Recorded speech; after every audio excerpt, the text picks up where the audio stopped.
Hello viewers, আবার আমরা একটি নতুন ভিডিও নিয়ে উপস্থিত হয়েছি আপনাদের সামনে। আমাদের আজকের ভিডিওর বিষয়বস্তু হচ্ছে কিভাবে ডেলিভারি চালান অথবা ডেলিভারি নোট থেকে আপনারা ইনভয়েস করবেন।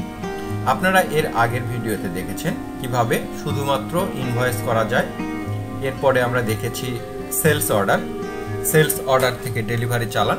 আপনারা ভিডিওটা না দেখে থাকলে আমি আই কার্ডে দিয়ে রাখবো, সেই ভিডিওটা আপনারা দেখে নেবেন। আজকে আমরা দেখব যদি আমাদের ডেলিভারি নোট কমপ্লিট হয়ে থাকে তাহলে ডেলিভারি নোট থেকে কিভাবে আমরা ইনভয়েস করব। তো চলুন আমরা প্রথমে চলে যাব ভাউচারে গেলে আপনারা এখানে দেখতে পাচ্ছেন সেলস। এখানে সেলস হচ্ছে শর্টকাট F8। এরপরে আমাদের যদি অটোমেটিক নাম্বার দেয়া থাকে তাহলে ভাউচার নাম্বারটা অটোমেটিক্যালি চলে আসবে, আর যদি না থাকে তাহলে আমাদেরকে ম্যানুয়াল নাম্বার বসাতে হবে। আমাদের কোনো রেফারেন্স এখানে দিতে হবে না, কারণ রেফারেন্সটা অটোমেটিক্যালি এখানে বসে যাবে যখন আমরা ডেলিভারি নোট বা ডেলিভারি চালান নাম্বারটা দিয়ে ইনভয়েস করব। তো প্রথম আমাদেরকে যেটা করতে হবে সেটা হচ্ছে আমাদেরকে পার্টির নাম সিলেক্ট করতে হবে।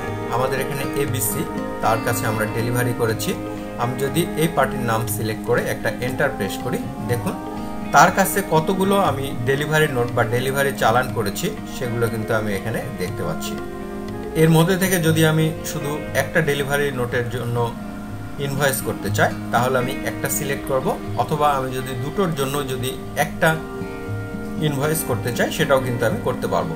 অর্থাৎ এখানে সিঙ্গেল ইনভয়েসে মাল্টি ডেলিভারি নোট সিলেক্ট করা যাবে, অথবা একটা ডেলিভারি নোটের জন্য কিন্তু আমার দুটো বা তিনটা ইনভয়েস করা যাবে।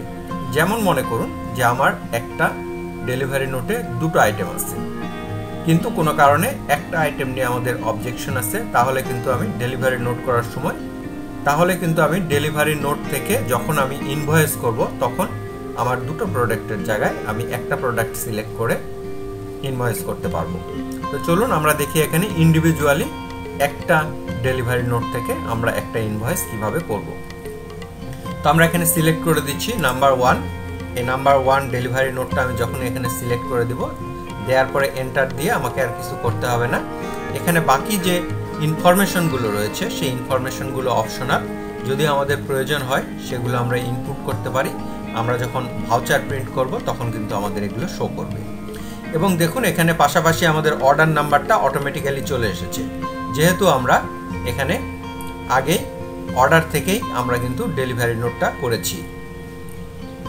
এবং যেহেতু আমাদের ওই ডেলিভারি নোটে এই দুটো আইটেম ছিল, সেই দুটো আইটেম কিন্তু আমাদের এখানে চলে এসেছে।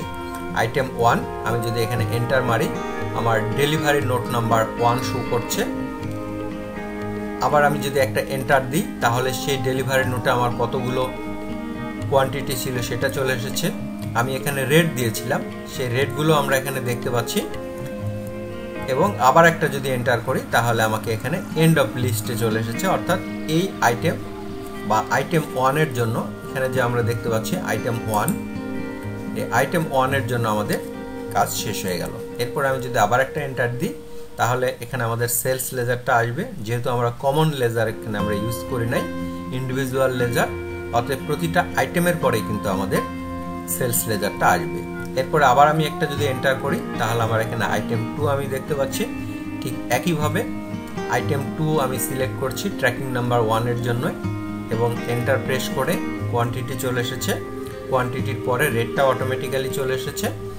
এরপরে আমরা কিন্তু এখান থেকে এন্টার মেরে আমি যদি সেভ করে দিই তাহলে আমার এটা সেভ হয়ে যাবে এবং আমার ডেলিভারি নোট থেকে ইনভয়েস কমপ্লিট হয়ে যাবে। ডেলিভারি নোট থেকে ইনভয়েস কমপ্লিট হয়ে গেলে কিন্তু ওই ডেলিভারি নোট নাম্বারটা আর আমার এখানে আসবে না। যেমন ধরুন আমি যদি আরেকবার সিলেক্ট করি পার্টি এবং যদি এন্টার দিই, দেখুন এখানে কিন্তু শুধুমাত্র 2 নাম্বারটাই শো করছে, অর্থাৎ আমার 1 নাম্বারটা যেহেতু ইনভয়েস হয়ে গেছে এটা আর কিন্তু আমার এখানে আসবে না। আমরা এর আগে আপনাদেরকে দেখিয়েছিলাম যদি আমাদের কোনো ডেলিভারি নোট কমপ্লিট হয়ে থাকে কিন্তু ইনভয়েস না হয়ে থাকে তাহলে সেই রিপোর্টটা কিন্তু আমাদের এখানে শো করে, যে কিভাবে আমরা বুঝবো যে আমাদের ডেলিভারি নোট কতগুলো কমপ্লিট হয়ে আছে কিন্তু আমাদের ইনভয়েস সেগুলোর জন্য করা হয় নাই, অর্থাৎ ইনভয়েস পেন্ডিং। সেই রিপোর্টটা আবার একবার আমরা দেখছি। সেটা দেখার জন্য আমাদেরকে চলে যেতে হবে প্রফিট অ্যান্ড লসে। প্রফিট অ্যান্ড লসে গিয়ে যদি আমরা এখানে ডিটেল ফরম্যাটে রিপোর্টটা দেখি, detail alter F1 shortcut command, তাহলে কিন্তু দেখুন আমাদের এখানে ডান পাশে কিন্তু একটা অপশন শো করছে এবং সেটা হচ্ছে সেলস বিল টু মেক, অর্থাৎ আমরা ডেলিভারি করেছি কিন্তু সেলস বিল ইনপুট করি নাই। তার জন্য আমি যদি এখানে একটা এন্টার প্রেস করি তাহলে কিন্তু ও এখানে বলছে দেখুন যে goods delivered but bills not made, অর্থাৎ এই পরিমাণ টাকা এবং এই কাস্টমারের কাছে আমরা ডেলিভারি করেছি কিন্তু বিল ক্রিয়েট করি নাই, যার ফলে আমরা এখান থেকে দেখে বুঝতে পারি যে আমাদের কতগুলো ডেলিভারি নোট পেন্ডিং অবস্থায় আছে। যখন আমরা এই রিপোর্ট দেখব তারপরে গিয়ে আমরা এখানে আমরা ইনভয়েসটা করে ফেলবো। তো চলুন আমরা আরেকটা ইনভয়েস কমপ্লিট করি। ইনভয়েস করার জন্য আপনারা অলরেডি দেখলেন ভাউচার, এবং এখানে এসেও ঠিক একইভাবে আমরা যদি এবিসির কাছে আমরা সেকেন্ড ডেলিভারি নোট বা চালানটা করেছিলাম আমরা সিলেক্ট করি এবং এটা সিলেক্ট করে দিয়ে এন্টার করি, তাহলে কিন্তু আমার এখানে অটোমেটিক্যালি চলে এসেছে। অর্ডার নাম্বার 1, 2 থেকে কিন্তু আমরা ডেলিভারি নোট করেছিলাম, যার ফলে আমার এখানে দেখতে পাচ্ছেন যে এখানে কিন্তু আমার এখানে ডেলিভারি নোটের ওখানে 1 এবং 2 এসেছে। তো আমি এটা সেভ করে নিচ্ছি, কন্ট্রোল এ শর্টকাট কমান্ড, কন্ট্রোল এ দিলে এটা চলে আসবে। এরপরে আমি যদি এন্টার করি তাহলে কিন্তু আমার এটা সেভ করতে পারবো, অথবা আমি কিন্তু কন্ট্রোল এ দিয়েও এটাকে সেভ করে নিতে পারি। আপনারা জানেন কন্ট্রোল এ দিলে এটা অটোমেটিক্যালি সেভ হয়ে যাবে। এর পরবর্তীতে যদি আমরা ওই কাস্টমারের নাম দিয়ে যদি আবার একটা এন্টার প্রেস করি তাহলে দেখুন এখন কিন্তু আর কোনো ডেলিভারি নোট এখানে শো করছে না, অর্থাৎ আমাদের আর কোনো ডেলিভারি নোট পেন্ডিং নেই এই কাস্টমারের কাছে। এবং আমরা গিয়ে সেই রিপোর্টটা দেখে আসি যেখানে আমাদের শো করছিল goods delivered but bills not made. তো আমরা এখান থেকে বের হলাম, ঠিক একইভাবে আমরা প্রফিট অ্যান্ড লসে চলে যাব। প্রফিট অ্যান্ড লসে গিয়ে ডিটেল করব। ডিটেল করলে এখন দেখুন সেই অ্যামাউন্টটা কিন্তু এখানে আর নেই, সেটার পরিবর্তে এই অ্যামাউন্টটা এখন চলে গেছে কিন্তু এইটার মধ্যে। এভাবে আমাদের যদি কোনো ডেলিভারি নোট আমরা আগেই করে থাকি, অর্থাৎ ডেলিভারি নোট মেনটেন করতে চাই, তাহলে ডেলিভারি নোট থেকে আমরা ইনভয়েস করতে পারি।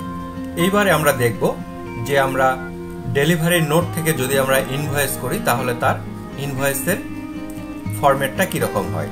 আমরা যদি ডেলিভারি নোট থেকে কোনো ইনভয়েস করি তাহলে ওই ডেলিভারি নোট এবং অর্ডারের যে ইনফরমেশনগুলো সেগুলো কিন্তু আমাদের ইনভয়েসে থেকে যাবে। চলুন আমরা সে প্রিন্ট প্রিভিউয়ে সেটা একবার দেখে নিই।